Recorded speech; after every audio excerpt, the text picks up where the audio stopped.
अहिल्यानगर जिल्ह्यातील संगमनेर तालुक्यातील नानज दुमाला हे दुष्काळी आणि आडबाजूचं छोटंसं गाव. ह्या गावातील शेतकरी कुटुंबातील गायकवाड कुटुंबाचे अशोक गायकवाड यांनी मोठ्या कष्टातनं डीएडचं शिक्षण पूर्ण केलं आणि त्यानंतर ते गावातीलच जिल्हा परिषद शाळेमध्ये शिक्षक झाले. त्यांची मोठी कन्या ऋतुजा गायकवाड हिनंही ह्याच शाळेमध्ये प्राथमिक शिक्षण घेतलंय.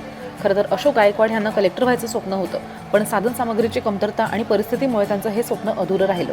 मी कलेक्टर होऊ शकलो नाही, पण कलेक्टरचा बाप नक्कीच होईन असा निर्धार त्यांनी केला आणि मुलगी ऋतुजाला उच्च शिक्षण दिलं. पुढे यूपीएससीची परीक्षा देण्याच्या तिच्या इच्छेला सुद्धा त्यांनी पाठबळ दिलं. ऋतुजानं लोकसेवा आयोगाच्या परीक्षेत घवघवीत यश मिळवत वडिलांचं स्वप्न पूर्ण केलंय. कलेक्टरपदी निवड झाल्यानंतर ऋतुजा गायकवाड हिनं आपल्या भावना व्यक्त करताना आनंदाश्रूंना वाट मोकळी करून दिली आहे.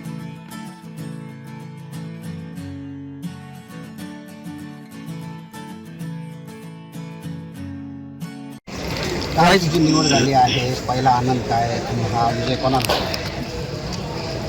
माझ्या आईवडिलांना पणची खास करून खूप इच्छा होती की मी कलेक्टर जरी नाही झालो तर मला कलेक्टरचा बाप व्हायचं आहे असं ते लहानपणापासून मला नेहमी म्हणायचे. तेच माझ्यासाठी प्रेरणादायी होतं आणि त्यासाठी मी ग्रॅज्युएशननंतर खूप प्रयत्न करत राहिले.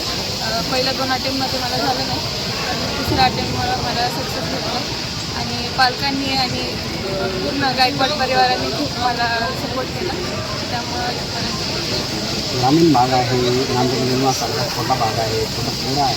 ह्या खेड्यातून जे अशा अनेक खेळ आहेत ज्यांनी स्पर्धा परीक्षेची जी प्रॅक्टिस करता मिळाली त्यांना तुझ्यामुळे आता प्रेरणा मिळेल. काय संदेश द्यायचा? माझा हाच संदेश राहील की तुम्ही जर हार्डवर्क करत राहिला तर तुम्हाला नक्कीच यश मिळेल आणि फक्त तुम्ही बेसिक्स ज्या गोष्टी आहेत ज्या सर्व लोक करतात त्या तुम्ही केलं तर नक्कीच तुम्हाला यश मिळू शकेल आणि सर्वांचा आशीर्वाद तर असतोच आपल्या पाठीमागे. त्यामुळे काय सांगशील आता?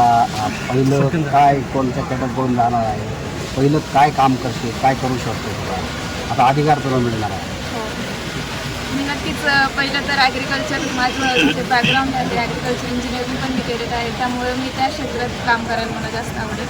ॲग्रिकल्चर आणि फार्मरसाठी काम करायला मला आवडेल. 108 रँक मिळवून तू जिल्ह्यात प्रथम आहे.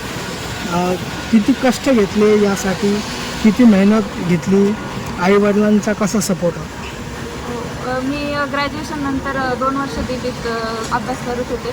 कंटिन्यू मी फुल टाईम प्रिपरेशन केलं आणि पालकांनी पण फायनान्शियली आणि इमोशनली पण सपोर्ट दिला खूप. मागच्या वर्षी जेव्हा मला फेल्युअर आलं होतं, 6 मार्कने राहिलं होतं माझं, त्यावेळेस पण त्यांनी मला सपोर्ट केला की तू प्रयत्न करत राहा, तुला यश नक्कीच मिळेल. त्यामुळे त्यांचा खूप मोठा वाटा आहे. घरच्यांचं प्रेशर होतं UPSC करायची की तुझं मन होतं? नाही, माझं पण मन होतंच. लहानपणापासून मला ते त्यांचं पण होतं स्वप्न आणि माझं पण स्वप्न होतं. आज स्वप्न पूर्ण झालं. हो सर, किती आनंद. खूप आनंद आहे. वडिलांसाठी